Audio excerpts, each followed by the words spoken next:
පහන් පූජාවේ ලැබෙන ආනිසංස අතර තියෙන දෙයක් තමයි පින්නතුනි ප්‍රභාස්වර වෙනවා කෙනෙක්. පුද්ගලයෙක් චවි වර්ණයෙන් ප්‍රභාස්වර වෙන්න පහන් ආලෝකී පූජා කිරීමේ පින උපකාර වෙනවා. දෙවියන් අතර ගියත් පින්නතුනි තියෙනවා දෙවියන්ගේ ආලෝකවල අඩු වැඩිකම්. අල්පේසාක්‍ය දෙවරුන්ගේ ආලෝකය බොහොම අඩුයි. මහේසාක්‍ය දෙවරුන්ගේ ආලෝකය වැඩි.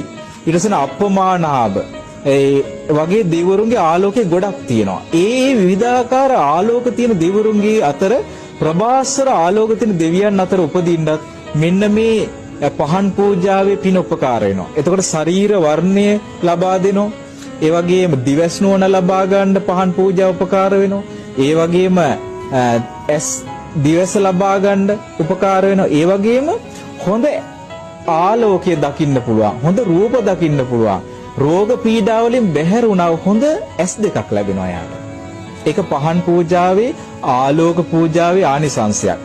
ආලෝක පූජා කරපුවාම උපනුපන් ಜಾති වල යාට හොඳ S2ක් ලැබෙනවා. එයාට කවදාකවත් S රෝග හැදෙන්නේ නැහැ. හොඳට අනිත් අයට දකින්න බැරි දේවල් එයාට දකින්න පුළුවන්කම ලැබෙනවා. සමහර අයට පින්නතර උපතින්ම ලැබෙනවා මේ කර්මානුරූප දිවසක් වගේ එකක්. කර්මානුරූප දිවසක් කියන්නේ එයාට අනිත් අය පේන්නේ නැති දේවල් එයාට කර්මානුරූපව දකින්න පුළුවන් හැකියාවක් ලැබෙනවා.